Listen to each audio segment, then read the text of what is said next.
신명기 2장 1절 말씀부터 25절 말씀까지. 신명기 2장 1절 말씀부터 25절 말씀까지. 본문 양이 좀 많지만 함께 읽겠습니다. 신명기 2장 1절부터 25절까지 다 같이 있습니다. 우리가 방향을 돌려 여호와께서 내게 명령하신 대로 홍해 길로 광야에 들어가서 여러 날 동안 세일산을 두고 다녔더니 여호와께서 내게 말씀하여 주시되 너희가 이 산을 두르고 다닐지오니 돌이켜 북으로 나아가 너는 또 백성에게 명령하노니 너희는 세일에 거주하는 너희 동족 에서의 자손이 사는 지역으로 지날지니 그들이 너희를 두려워하니 너희는 스스로 깊이 산다고 그들과 다투지 말라. 그들의 땅은 한 발자국도 너희에게 주지 아니하니 이는 내가 세일산을 에서에게 기업으로 주었습니다.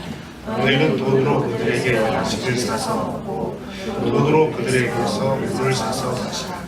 내 하나님 여호와께서 내가 하는 모든 일에 내게 복을 주시고 내가 이 큰 광야를 두루 다니는 알고 내 하나님 여호와께서 이 40년 동안을 너희와 함께 하셨으므로 내게 부족함이 없었느니라 하시고 우리가 세일산에 거주하는 우리 동족 에서의 자손을 떠나서 아라바를 지나며 엘랏과 에시온 게벨 곁으로 지나 행진하고 돌이켜 모압 광야 길로 지날 때에 여호와께서 내게 이르시되 모압을 괴롭히지 말라. 그와 싸우지도 말라. 그 땅을 내가 내게 기업으로 주지 아니하니 이는 내가 롯 자손에게 기업으로 주었습니다. 이전에는 에밈 사람이 거기 거주하였는데 아낙 족속같이 강하고 많고 키가 크므로 그들을 아낙 족속과 같이 르바임이라 불렀으나 모압 사람은 그들을 에밈이라 불렀으며 호리 사람도 세일에 거주하였는데 에서의 자손이 그들을 만나고 그 땅에 거주하였으니 이스라엘 여호와께서 주신 기업의 땅에서 해가 것과 같았느니라. 이제 너희는 일어나서 세렛 시내를 건너라 하시고 우리가 세렛 시내를 건넜으니 가데스 바네아에서 떠나 세렛 시내를 건너기까지 38년 동안이라. 이때에는 그 시대의 모든 군인들이 여호와께서 그들에게 맹세하신 대로 진영 중에서 다 멸망하였나니 여호와께서 손으로 그들을 치사 진영 중에서 멸하심으로 마침내는 다 멸망되었느니라. 모든 군인이 사망하여 백성 중에서 멸망한 후에 여호와께서 내게 말씀하여 이르시되 내가 오늘 모압 병정 아르를 지나리니 암몬 족속에게 가까이 이르거든 그들을 괴롭히지 말고 그들과 다투지도 말라. 암몬 족속의 땅은 내가 내게 기업으로 주지 아니하리니 이는 내가 그것을 롯 자손에게 기업으로 주었음이라. 이것도 르바임의 땅이라 하였나니 전에 르바임이 거기 거주하였으며 암몬 족속은 그들을 삼순림이라 일컬었으며 그 백성은 아낙 족속과 같이 강하고 많고 키가 컸으나 여호와께서 암몬 족속 앞에서 그들을 나가셨으므로 암몬 족속이 대신하여 그 땅에 거주하였으니 마치 세일에 거주한 에서 자손 앞에 호리 사람을 멸하심과 같으니 그들이 호리 사람을 쫓아내고 대신하여 오늘까지 거기 거주하였으며 또 갑돌에서 나온 갑돌 사람이 가사까지 갑촌에 거주하는 아위 사람을 멸하고 그들을 대신하여 거기에 거주하였느니라. 너희는 일어나 행진하여 아르논 골짜기를 건너 내가 스본과 아모리 사람 시온과 그의 땅을 내 손에 넣겠으니 이제 도로 싸워서 그 땅을 차지하라.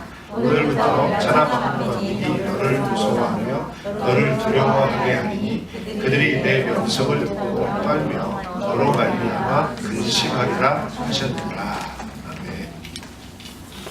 우리가 신명기 묵상하고 있죠. 신명기 묵상하고 있는데 1장에서는 시내산에서 있었던 일부터 시작을 해서 40년 지금 이 말씀을 듣고 있는 이스라엘 백성들을 기준으로 38년 전 시내산에서부터 출발을 해서 가데스 바네아까지 여정, 그리고 가데스 바네아에서 이스라엘 땅을 정탐했던 일, 그리고 그 일의 결과, 그것 때문에 광야 40년을 방황하게 된 일. 이게 이제 1장의 내용이고, 그렇게 이제 1장을 마치고 2장을 넘어오면 훌쩍 이제 40년이 지납니다.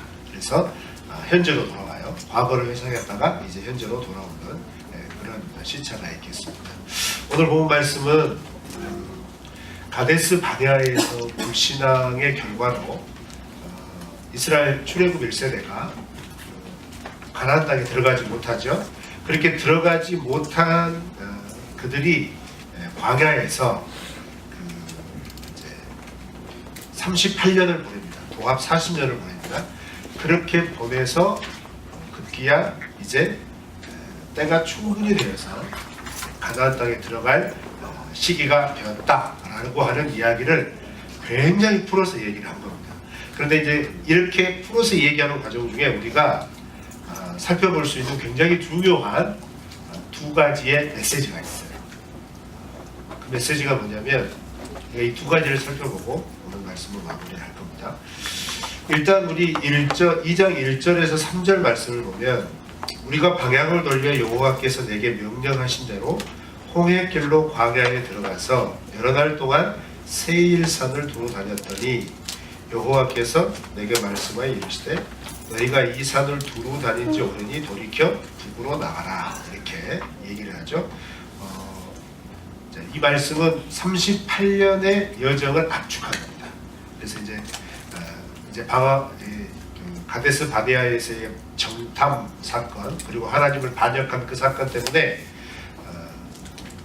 광야에서 출애굽 1세대가 죽게 될 거다라고 하는 하나님의 명령을 따라 이들이 가데스 바네아 광야 지역에서 38년을 보냅니다. 어느 한 곳에 정착해서 보냈다기보다는 이곳 저곳 이렇게 이제 이동을 했어요. 이동을 하면서 이제 그 세월을 보내는데, 단순히 시간이 흘러서 이제 하나님께서 오늘 말씀에 보면 3절 말씀에 너희가 이 산을 두루 다닌 지 오래니 돌이켜 북으로 나가라, 이렇게 말씀하셨거든요. 이 산을 두루 다닌 지 오래되었다. 그러니까 이제 북으로 나가라, 이 말은 머물고 있는 가데스 바네아에서 가나안 땅을 차지하기 위해서 방향을 북쪽으로 돌려라, 이런 의미가 됩니다. 그런데 이제 그렇게 올라가는 길에 첫 번째 우리가 살펴봐야 될 게 뭐냐면 이 광야 40년이라고 하는 의미입니다. 광야 40년이라고 하는 의미. 일단 광야 40년은 그 시작이 반역이었고, 그 반역 때문에 시작한 40년의 여정은 하나님께서 때가 되었다라고 선포하면서 40년이 찾아 곧바로 이동 명령을 내리시죠. 그렇다고 한다면 때가 되었다는 것은 뭐냐면 우리가 첫 번째로 살펴볼 중요한 메시지, 죽을 사람이 다 죽었다, 이 말입니다. 좀 비까지 오는데 좀 우중충한 얘기죠. 죽음을 얘기하고 있어요. 죽음. 그런데 이 죽음은 어떤 죽음이냐면, 자 2장 14절 찾아볼까요? 읽었던 본문 중에 14절 말씀 다 같이 읽겠습니다. 시작. 가데스 바네아에서 떠나 세레스네를 건너기까지 38년 동안인데 이때에는 그 시대의 모든 군인들이 여호와께서 그들에게 맹세하신 대로 진영 중에서 다 멸망하였나니. 15절까지 읽으면 이렇게 되죠. 여호와께서 손으로 그들을 치사 진영 중에서 멸하신 고로 마침내는 다 멸망하였느니라, 이렇게 말씀합니다. 출애굽 1세대 민수기의 표현을 드리자면 20살 이상 전쟁에 나가 싸울 만한 남자 장정, 그 1세대가 여호수아와 갈렙을 제외하고 이제 다 죽었다는 겁니다. 그런데 이제 이게 어떻게 된 일인지에 대해서는 여러분들이 잘 압니다. 40년 전에, 정확히 말하면 38년 전에 이스라엘 백성들이 가나안 땅에 지척을 앞에 두고 시내산을 출발해서 약 10하루를 행군을 해가지고 가데스 바네아에 도착을 하죠. 그리고 곧바로 가나안 땅으로 올라가야 되는데 이스라엘 백성들이 올라가지 않습니다. 올라가지 않고 어떻게 합니까? 먼저 정탐을 해보자. 그래서 우리가 들어갈 땅이 어떤 땅인지 좀 살펴보자. 이렇게 했는데 모세가 그것을 좋게 받아들이고 이스라엘 백성들 각 지파의 젊은 지도자들, 그러니까 여기서 젊은 지도자라는 말은 실제로 전쟁에서 나갈 싸워야 할 사람, 그 중에서 이제 탁월한 지도자들이겠죠. 그 지파에서 내노라 하는 지도자들을 한 명씩 선출을 해가지고 가나안 땅을 정탐하는데 우리가 40일 동안 정탐을 합니다. 정탐한 경로는 이제 남쪽에서부터 북쪽으로 올라가서 갈릴리 호수 북쪽의 끝지역, 레바논의 끝지역까지 정탐을 하고 다시 정탐했던 길을 따라 내려와가지고 가데스 바네아와 유대 산지 사이에 있는 아르논 골짜기에서 큰 포도송이 하나를 따가지고 그 땅의 풍성함을 증거로 가지고 오죠. 그런데 이제 가지고 온 증거를 보면 너무나 들어가고 싶은 땅, 정말 하나님이 약속하신 젖과 꿀이 흐르는 땅이 분명한데 12명의 정탐꾼 중에 10명이 그 땅에 대해서 매우 부정적으로 얘기했다는 사실 우리는 알고 있습니다. 그 땅은 성이 높다, 성벽은 견고하다, 그리고 그 땅에는 안악 자손이 산다, 큰 거인이 산다는 겁니다. 그들은 능력이 출중해서 우리가 그들의 상대가 되지 않을 거다. 민수기의 표현을 빌리자면 민수기 13장, 14장에 나와 있는 얘기예요. 우리는 그들에 비하면 메뚜기와 같다. 이렇게 하면서 하나님께서 가나안 땅을 너에게 주셨으니까 올라가서 차지해라 라고 하는 명령을 정면으로 거부합니다. 그리고 우리가 다시 애굽으로 돌아가자. 우리가 여기까지 와서 광야에서 몰살 당할 일이 생겼다. 이럴 바야 차라리 광야로 돌아가자, 애굽으로 돌아가자라고 하는 그 반역이 일어나요. 그러니까 하나님께서 여기에 대해서 모세를 통해 이스라엘 백성들에게 진노를 일으키시죠. 진노를 일으키면서 모세에게 직접적으로 하나님께서 하셨던 일은 뭐냐면 이 민족을 완전히 멸하겠다 이렇게 말씀합니다. 그리고 아브라함의 자손으로 내 민족을 삼는 것을 천회한다. 이제 모세 너의 후손으로 내 민족을 삼겠다. 여기까지 갑니다. 그때 모세가 중보하죠. 하나님 그러시려고 이스라엘 백성, 자기 백성을 애굽에서 이끌어 나왔다고 사람들이 두고두고 얘기할 겁니다. 그러니까 용서해 주십시오. 그러면서 이제 중보를 했어요. 그러니까 하나님 그걸 받으시고 그렇다면 이 반역에 대한 대가를 치러야 한다 해가지고 출애굽 1세대 중에 전쟁에 나갈 만한 남자 20세 이상의 사람들, 그러니까 인구조사로 표현을 빌리자면 약 60만이 넘는 남자 장정들이 다 죽을 때까지 저 가나안 땅에 들어가지 못할 거다. 이게 하나님의 대가였습니다.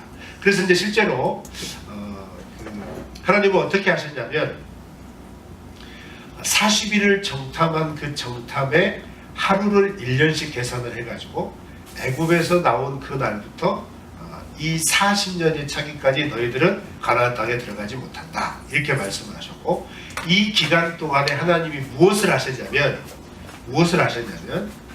이 출애굽 1세대 중에 군사로 세움을 받았던 20세 이상 남자 군사들을 다 죽이신 겁니다. 여러분 상식적으로 생각해 보세요. 이 사건이 20살 때 일어난 남자는 몇 살 때 죽는 겁니까? 너무 어려운 부분이에요. 몇 살 때 죽는 거예요? 20살 때 일어난 이 남자는 몇 살 때 죽는 겁니까? 38년 지난 거니까 정확히 말하면 몇 년 때 죽는 거예요? 몇 살 때 죽는 거예요?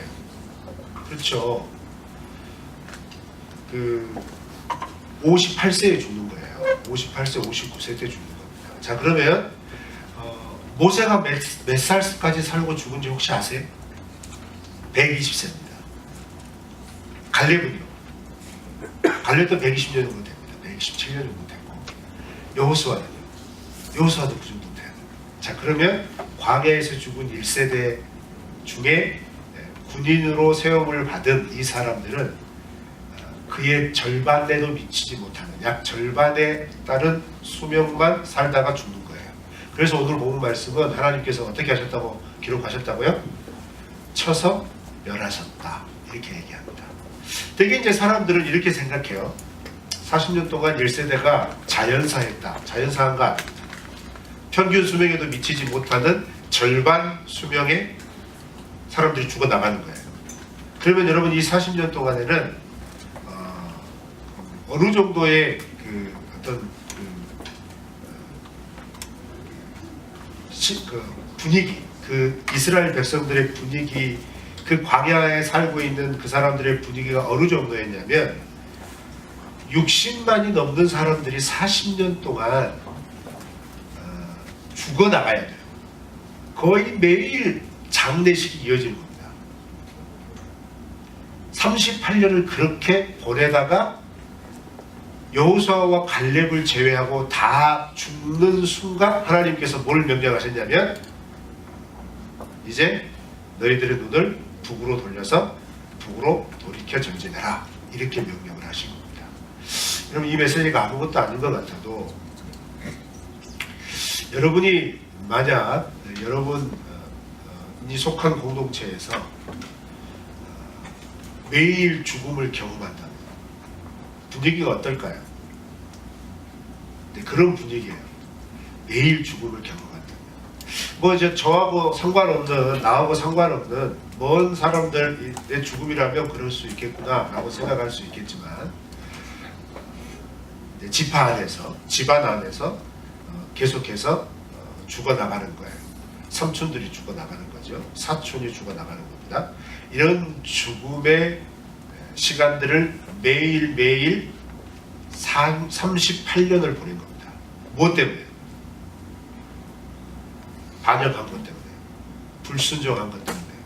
그리고 20세 이하 남자아이들은 그렇게 자기들의 형님, 자기들의 삼촌, 사촌들이 어떻게 해요? 매일매일 죽어나가는 것을 보면서 장성을 한 거예요.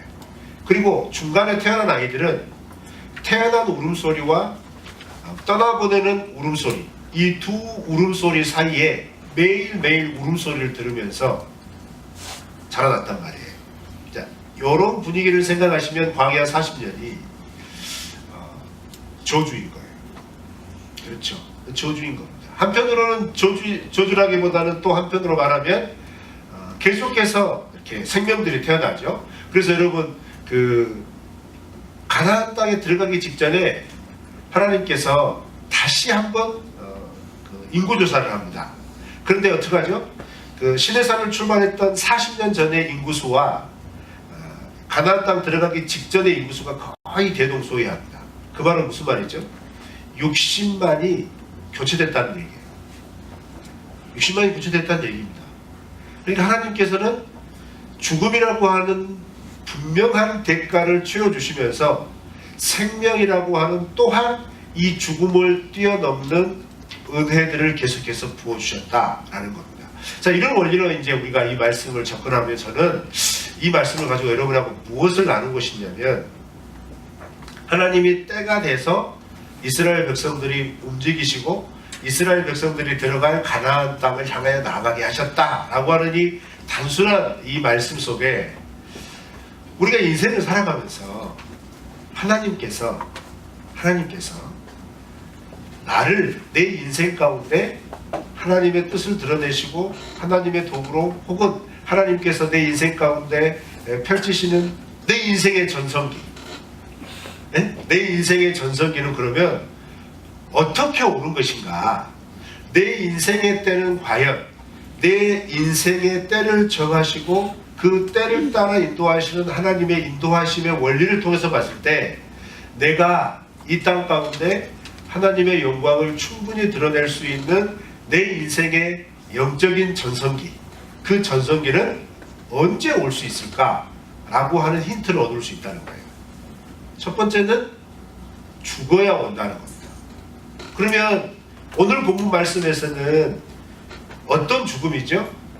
반역에 대한, 즉 죄악에 대한 심판의 대가로서의 죽음입니다. 그렇죠? 그런데 우리도 이와 같은 죽음이 필요하다는 거예요.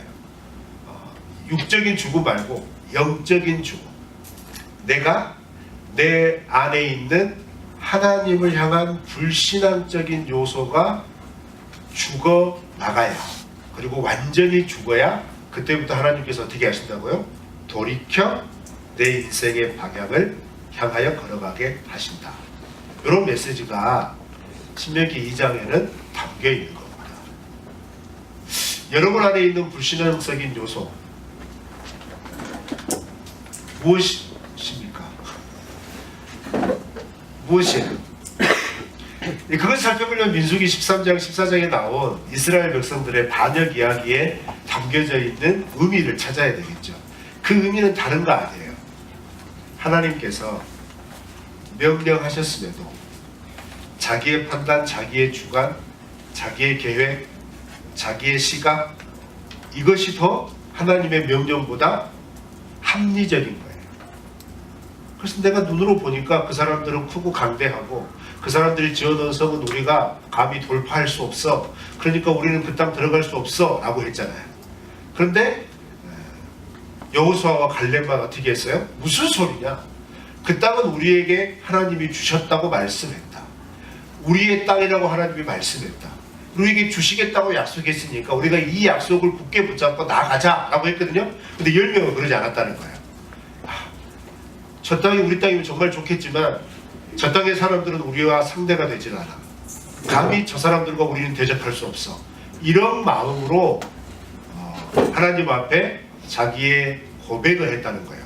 그리고 1장에서는 신명기 1장에서는 이런 모습을 초반부에 어떻게 설명하냐면 각각 자기의 장막에서 그런 얘기들을 했다 이렇게 얘기했어요. 여기 성막, 즉 회막 앞에서 그런 얘기 한 게 아닙니다. 정탐꾼들의 보고를 듣고 집으로 돌아가서 자기들끼리 한 얘기를 들었다는 거예요. 그런데 자기들끼리 그 장막 안에서 한 이야기들이 계속해서 번져나간 거예요. 하나님께서 그것을 굉장히 노여워하셨다는 겁니다. 즉 내 안에서 여러분 교회 안에 오시면 누구든지 예배를 드리는 순간이나 그 교회 안에서 어떤 사역을 하거나 봉사를 하거나 섬김을 할 때는 다 믿음이 좋게 보여요. 그렇지 않아요? 다 신앙이 있는 것 같아요. 무엇인지 믿음으로 살 것 같은 그런 어떤 단단함도 보이죠? 그런데 여러분, 여러분의 집으로 돌아가시면 여러분의 방에 홀로 있을 때 어떻게 됩니까? 그때 일어나는 하나님 앞에서의 불신앙적인 요소가 다 죽어야, 그런 불신앙적인 요소가 다 죽어야 하나님께서 나를 통해서 시작하실 하나님의 뜻들을 감당하며 살 수가 있다는 거예요.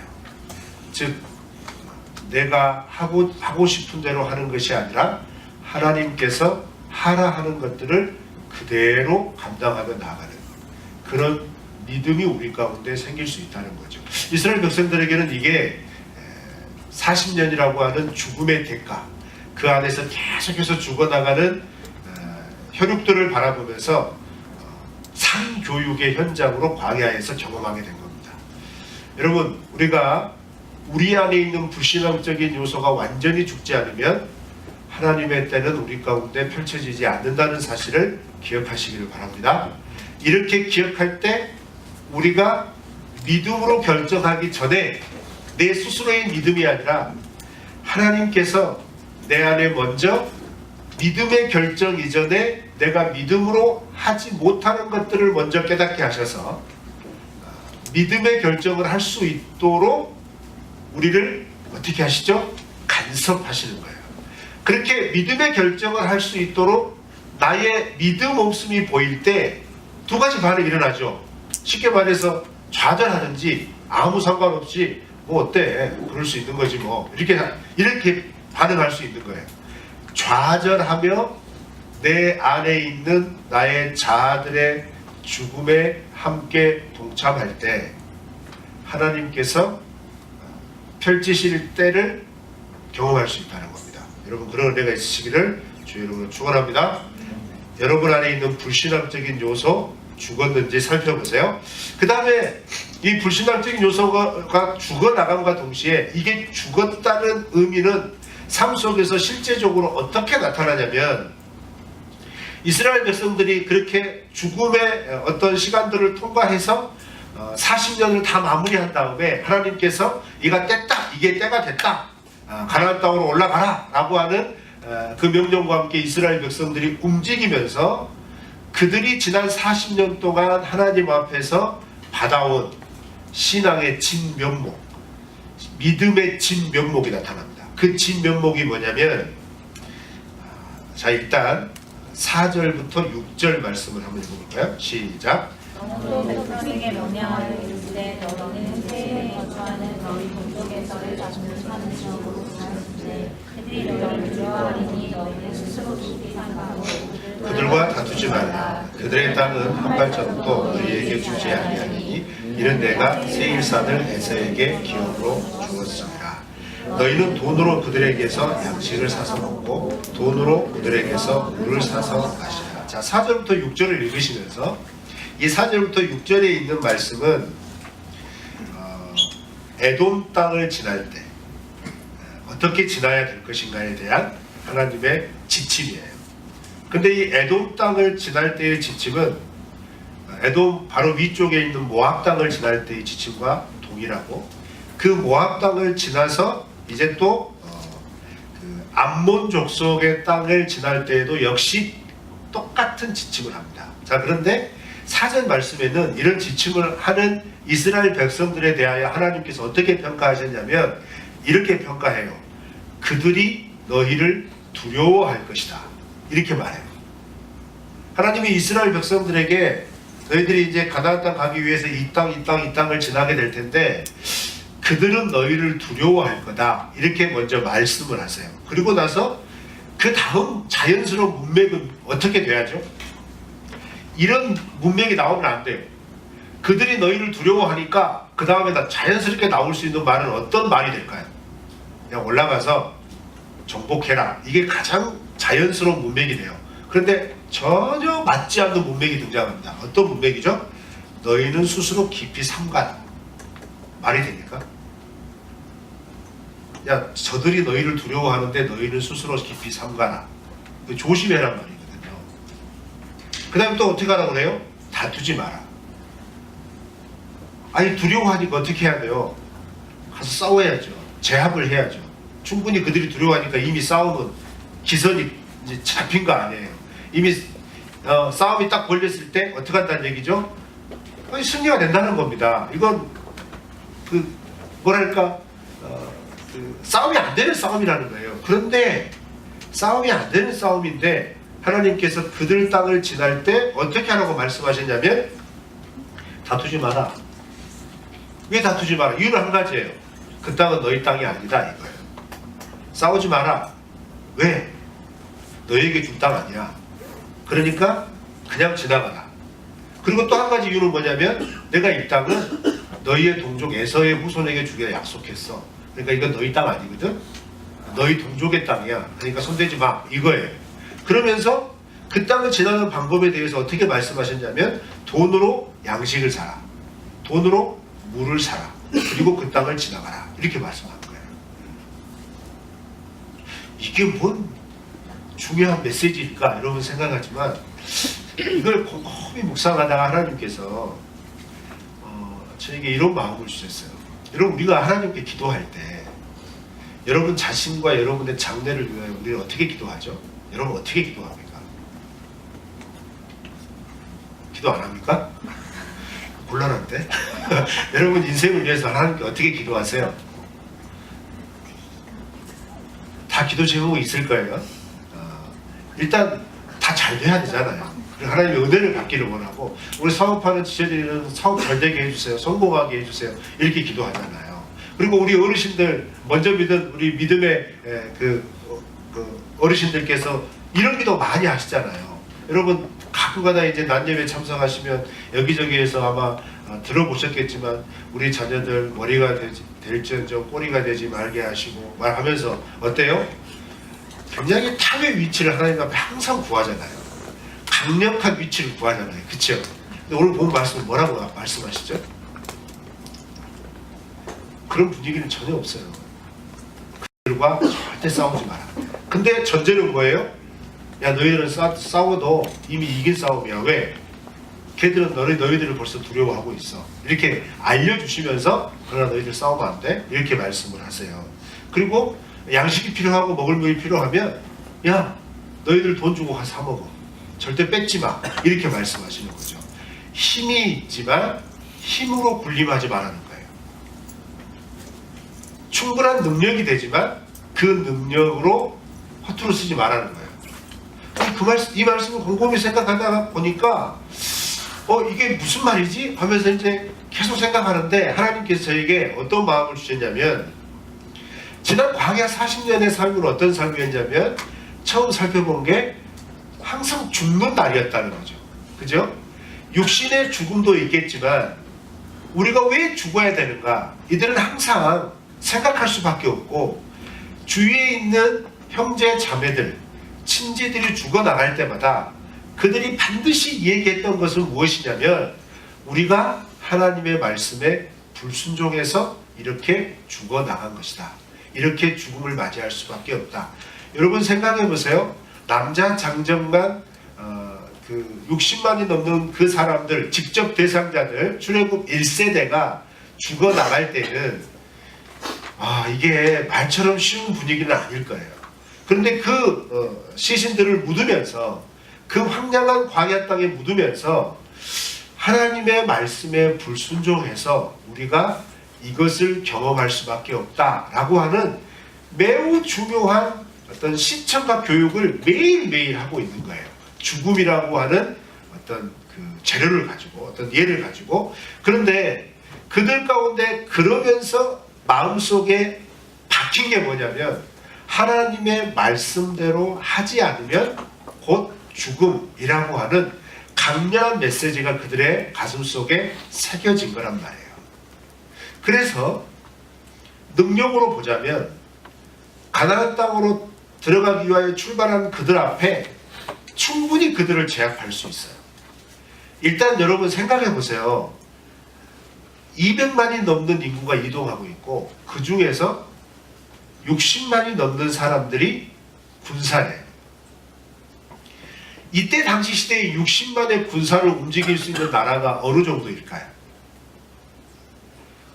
에돔, 모압, 이런 족속들은 조그만 족속들이에요. 그러니까 당연히 그들은 두려워할 수밖에 없어요. 일단 규모 자체가 비교가 안 돼요. 이 세계 연합군이 다 합해도 이스라엘 백성들을 숫자로 압도하지를 못해요. 그러다 보니까 당연히 그들은 두려운 마음을 가질 수밖에 없고 어떡할까라고 하는 초조함으로 그들을 바라보고 있다는 거죠. 그런데 그들에게 하나님께서 이스라엘 백성, 하나님의 백성으로서 요구하는 자세는 뭐냐면 너희가 능력이 되고 충분히 점령할 수 있는 힘이 있어도 너희가 대가를 지불하고 양식을 사 먹고 대가를 지불하고 물을 사 먹어라. 이렇게 말씀하시면서 무엇을 시험하시냐면 하나님의 명령에 대하여 순종하느냐 순종하지 않느냐를 시험하시는 거예요. 시험하지 않으시려면 너희를 두려워하리니 이런 말씀 하실 필요 없어요. 무슨 말씀인지 아시겠어요? 시험하셨단 말이에요. 즉 하나님의 말씀대로 순종하며 나가느냐 나가지 않느냐 이것을 시험하시는 여정이 모압 동편 땅으로 이동할 때까지의 여정이라는 거죠. 그리고 곧바로 이어져서 여러분 이제 26절 이하의 말씀은 정반대의 상황이에요. 바사란 옥과 시온함은 가서 쳐부셔라. 즉 전쟁을 하나님께서 명령하세요. 전쟁하지 말고 그냥 지나쳐라. 돈을 주고 다 사먹어라. 이 명령과 그 바로 다음 26절부터 이어지는 것은 모압 북쪽 땅에 있는 바사로한 옥과 시온을 쳐부셔라 라고 하는 명령이 기다리고 있다는 거죠. 그 말은 어떤 상황에서든지 그들의 걸음걸음에 내가 지금 가지고 있는 능력이나 내가 가지고 있는 형편의 가늠에서 움직이는 게 아니고 하나님께서 하라 하는 대로 하나님께서 명령하시는 대로 그 길을 갈 수가 있겠느냐라고 하는 시험이란 말이에요. 여러분 그러실 수 있겠습니까? 이렇게 혈기왕성한 30대에 청년 때에 내가 맘만 먹으면 얼마든지 할 수 있지, 가지껏 말만 먹으면 내가 이거 못하겠어? 라고 하는 일들 꽤 있겠죠. 그러나 그리스도인은 그런 혈기로 사는 게 아니라 하나님 가야 합니까? 말아야 합니까? 하나님 어떻게 해야 합니까? 알려주십시오 라고 하는 자세로 사는 사람이 그리스도인이라는 겁니다. 여러분 그런 삶이 되시길 바랍니다. 그래서 그리스도인은 강한 사람이 아니에요. 그리스도인은 주의 음성을 듣고 순종하는 사람이죠. 근데 그것은 하나님을 모르는 사람들에게 어떻게 나타나느냐? 약하게 나타나요. 쟤는 저렇게 약하구나. 쟤는 저렇게 보기에 좀 시원찮구나. 이렇게 나타날 수 있어요. 그러나 실제로 그렇습니까? 그렇지 않습니다. 이 세상을 창조하시고 이 세상을 주관하시는 하나님의 명령대로 하는 거예요. 그 살아계신 하나님의 뜻대로 순종하면서 그 약함을 감당하는 거예요. 그럼 그게 약한 건가요? 그게 약한 거 아닙니다. 그건 강한 겁니다. 이스라엘 백성들의 이런 모습은 오늘날 우리에게 굉장히 중요한 의미를 던져줘요. 어떻게 던져주죠? 지금 우리 한국교회는 교회가 굉장히 우려스러운 모습으로 나아가고 있어요. 어떻게 나아갑니까? 교회가 우리가 인정하고 싶지 않지만 많은 교회들이 기득권에 들러붙고 우리가 정말 인정하기 싫지만 이미 기독교를 사람들은 어떤 종교로 쳐다봅니까? 있는 사람들의 종교라고 쳐다봅니다. 왜 그런 일이 벌어졌을까요? 주님의 음성을 듣는 것보다 주님의 말씀을 따라 서라, 가라 라고 하는 그 말씀을 따라 서고 가는 것이 아니라 자기가 하고 싶은 대로 하는 교회들이 많아졌기 때문이죠. 자기들이 이 정도 규모가 있고 이 정도 사람들이 모이는데 누가 나를 무시하겠어? 라고 하는 그런 교만함들이 그 안에 싹튼 거죠. 그리고 그것이 견고해진 겁니다. 그래서 여러분 보세요. 지금 지방선거 하지만 교인 출석 많이 나오는 교회는 정치인들이 옵니까? 안 옵니까? 우리 교회 많이 오잖아요. 그죠? 인사하러 다 옵니다. 표를 구하기 위해서 오고요. 가끔가다 등록도 합니다. 끝나면 또 사라지긴 하지만 등록도 해요. 왜 그럴까요? 그 계산이에요. 사람이 많으면 그렇게 힘이 있을 거다. 이렇게 교인들이 많은데 우리가 당당히 요구할 건 요구하자. 이런 가치관이 들어갈 수 있다는 거죠.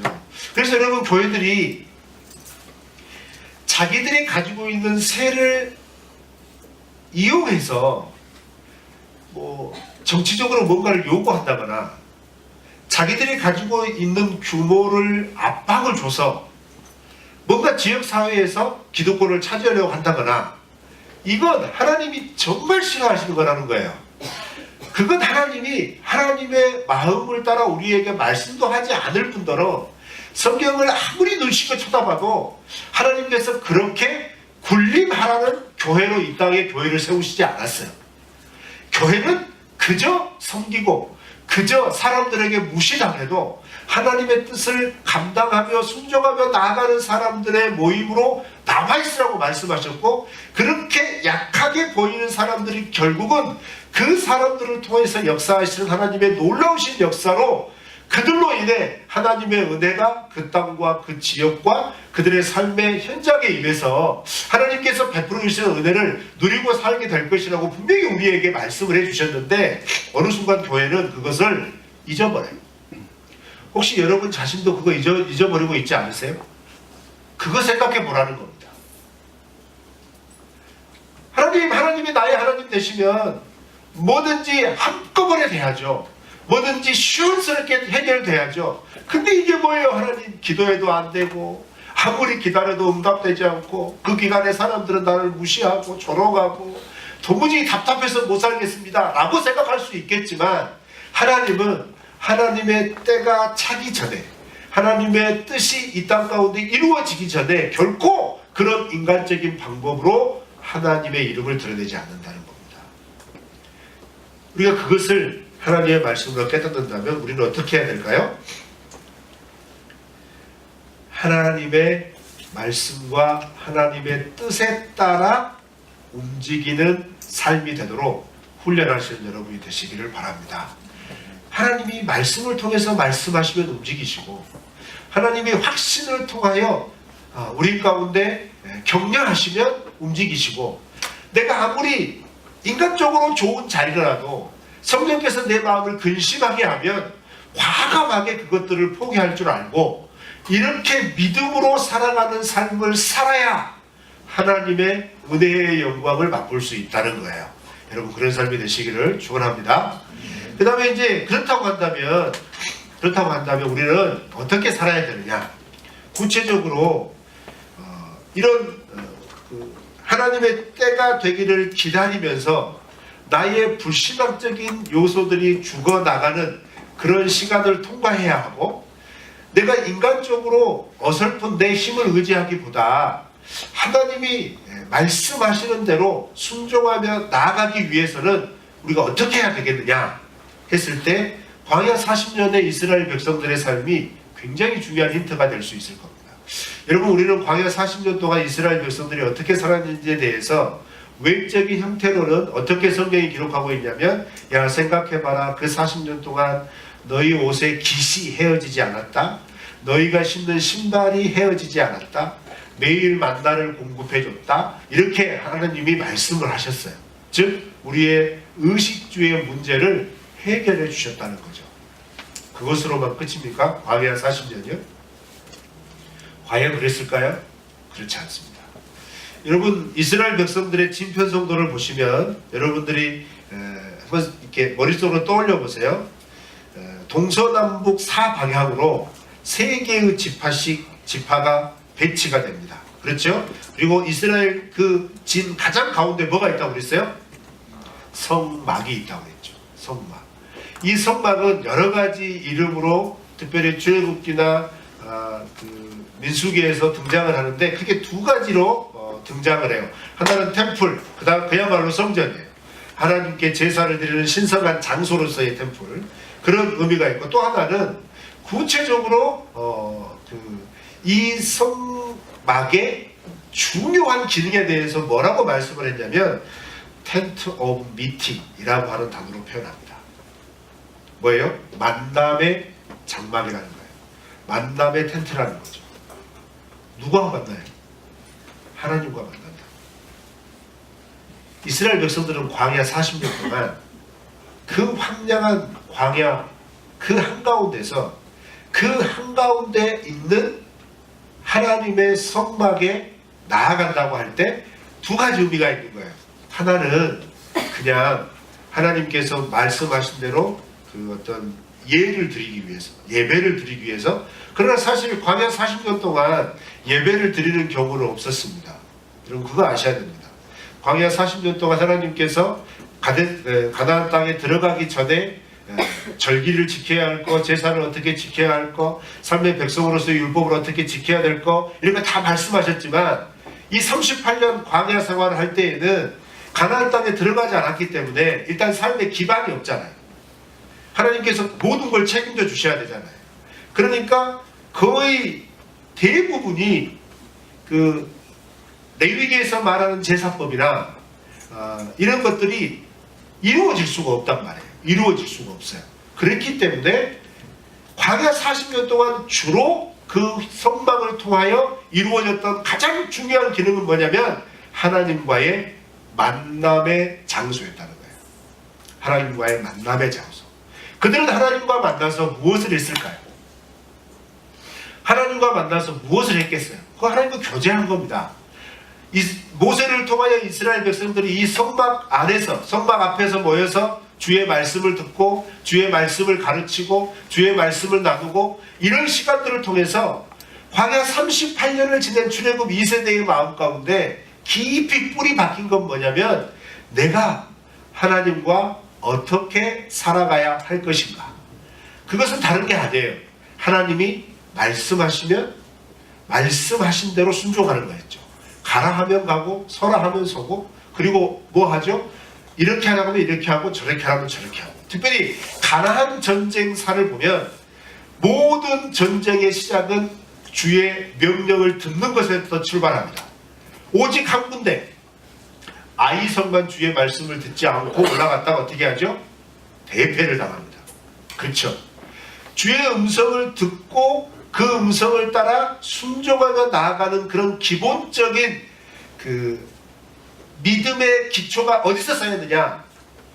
하나님과의 교제의 자리에서, 하나님과의 교제가 끊임없이 이어지는 그들의 삶의 현장에서 축적이 된 거라는 겁니다. 여러분, 그런 의미에서 우리가 주님의 뜻과 주님의 음성을 따라 어떻게 살아가야 할 것인가, 내 안에 있는 불신앙적인 요소를 어떻게 죽여나갈 것인가, 그리고 내가 이 세상에서 하나님의 뜻대로 순종하기 위하여 어떤 믿음과 어떤 자세로 나가야 될 것인가 라고 하는 이 모든 것은 어디에서 훈련받아야 되냐면, 어디에서 이루어져야 되냐면 하나님과의 교제의 자리에서 끊임없이 하나님을 만나고 하나님께로부터 공급되어지는 그 은혜의 현장에서 이 삶의 어떤 자세들이 세워져야 한다는 것이죠. 그래서 이스라엘 백성들은 광야 40년 동안 하나님과 끊임없이 만나는 그 교제의 자리에서 하나님의 말씀을 듣고 깨닫고 그 말씀을 새겨서, 여러분 실제로 이스라엘 백성들의 가나안 입성을 한번 보세요. 어떻게 하죠? 말 한마디에 움직입니다. 출애굽 1세대는 가라 하면 어떻게 하죠? 정탐 먼저 하죠. 이렇게 했죠. 근데 이스라엘 백성들 2세대는 어떻게 해요? 가라. 군말 없이 갑니다. 갈 때 돈 주고 사라. 다 돈 주고 샀죠. 야, 쟤들은 손 좀 봐줘야 돼. 정복해라. 가서 다 정복합니다. 그리고 모압에서 이제 본격적으로 요단강을 딱 건너서 여리고성으로 넘어갈 때 어떻게 하죠? 이때는 우기였다고 그랬어요. 요단강이 실개천이 아니라 큰 강으로 범람하고 있다는 거죠. 그 범람하고 넘실대고 있는 요단강을 앞에 두고 하나님께서 제사장들에게 명령하죠. 들어가라. 그러니까 제사장이 어떻게 하죠? 군말 않고 법궤를 메고 그대로 들어갑니다. 그리고 제사장들이 요단강에 들어가서 무릎 쭉 찼을 때 요단강이 어떻게 됩니까? 갈라집니다. 홍해와 요단강의 가장 큰 차이점은 뭔지 아세요? 홍해는 밤새도록 하나님께서 동풍을 불어서 좌우에 물벽이 있긴 하지만 땅을 마르게 하셨어요. 근데 요단강은요, 들어가라. 이른 새벽이죠. 들어가라 했을 때 제사장이 그대로 들어가서 젖은 땅을 통과했어요. 이 차이가 무슨 차이인지 아세요? 그리고 홍해는 하나님께서 열어놓은 길을 들어갔지만 요단강은 열리지 않는 길을 들어간 거예요. 열리지 않는 길을 믿음으로 순종해서 들어가니까 어떻게 됐죠? 열린 거예요. 이게 어떻게 가능할까요? 하나님과 끊임없는 교제를 통해 하나님과의 관계가 대체할 수 없는 깊고 견고한 신뢰의 관계가 된 겁니다. 하나님이 무슨 말씀을 하시든지 그 말씀을 순종할 수 있는 관계가 된 거예요. 여러분 어떠십니까? 그리스도인은 하나님과 그런 관계가 돼야 돼요. 하나님, 왜 제 인생은 이렇게 인도하셨어요? 라고 하는 말보다 주님, 이 인생의 길을 걸어가실 때 나에게 예비하신 뜻이 있는 줄로 믿습니다. 이게 그리스도인이에요. 세상적인 기준으로 봤을 때 잘된 성공의 모습을 우리에게 베풀어 주시는 하나님이 아니고, 세상적인 기준으로 봤을 때 정말 어렵고 지치고 힘든 길을 걸어가도 그 길에 하나님에 대한 신뢰와 믿음에 기초한 순종이 일어나는 사람, 그 순종으로 그 길을 꿋꿋이 걸어가는 사람, 그 걸음을 하나님은 기뻐하세요. 이번 한 주간 살아갈 때 여러분에게 이런 도전이 있을 거로 생각합니다. 하나님을 신뢰할 만한 일들이 신뢰해야 되느냐 신뢰하지 말아야 되느냐라고 하는 시험이 우리 가운데 올 수도 있어요. 하나님에게 대한 내 기대와 달리 내 기대와는 정반대의 모습이, 늘 기도해왔던 그것과는 정반대의 모습이 내 삶 가운데 펼쳐질 수도 있겠죠. 그러나 그 순간에 여러분 기억하세요? 욱 하면서 내 감정, 내 사고, 내 판단에 따른 말을 던지기 전에 주님, 이게 무슨 뜻이 있을까요? 깨닫게 해주십시오. 주님, 제 마음을 좀 붙잡아 주십시오. 흔들리려고 합니다. 하나님, 제가 하나님께 시험 들려고 합니다. 왜 내가 이런 일을 당해야 되는지 알게 해주십시오. 이렇게 하면서 하나님과 교제하세요. 이 삶이 그리스도인의 삶인 거예요. 하루하루 그렇게 살아가다 보면 여러분, 이스라엘 백성들은 우리에게 분명한 믿음의 수준에 달라진 모습을 보여주지 않아요? 달라진 모습을 분명히 보여줍니다. 우리의 삶의 현장에도 그러한 모습이 나타나게 될 것입니다. 자, 말씀을 정리합니다. 사랑하는 청년 여러분, 신명기 2장 말씀은 그래서 도전의 장이에요. 제 나름대로 그렇게 붙여봤어요. 하나님이 여러분에게 도전하고 있어요. 무슨 도전이냐면, 너 이스라엘 백성들처럼 광야 40년의 시간들을 내가 너에게 허락할 건데 그 시간 동안 네 안에 있는 불신앙 다 죽일 수 있겠느냐? 네 안에 있는 그런 불신앙적인 요소 다 죽음으로 묻을 수 있겠느냐? 아니, 묻어야 된다, 이 말씀하시는 겁니다. 그 다음에 네가 그 죽음의 관문을 통과하고 나와 동행하는 그 걸음을 실제적으로 걸어 나갈 때, 그때라도 네 안에 네가 하고 싶은 대로, 네가 원하는 대로, 네가 계획하고 있는 대로 하고 싶은 마음이 강하게 들겠지만, 너는 충분히 나와 함께 있어서 저들에게 두려움의 존재인 건 확실하지만, 그러나 너 내 말대로 순종할 수 있겠느냐? 너 돈 주고 양식 사 먹어라, 돈 주고 물 사 먹어라, 너 그렇게 할 수 있겠느냐? 이렇게 물어보시는 거예요. 우리는 어쩌면 매일매일 이런 하나님의 물음 앞에, 도전 앞에 놓여져 있는 거죠. 이번 한 주도 마찬가지겠죠? 그때 우리가 그런 삶을 충분히 살아갈 수 있는 것은 다른 게 아니라, 우리가 늘 텐트 오브 미팅, 주님과의 교제의 자리, 그 교제의 자리에 있다고만 한다면 거기에서 나온 하나님의 은혜로 충분히 그렇게 주님의 뜻에 순종하며 살아갈 수 있는 삶이 될 줄로 믿습니다. 이런 우리 청년 공동체 모든 지체들의 삶 가운데 이런 은혜로 이번 한 주간도 주님과 함께 기쁨으로 동행하시기를 주님의 이름으로 축원합니다. 찬양 드리면서 하나님 앞에 헌금하실까요?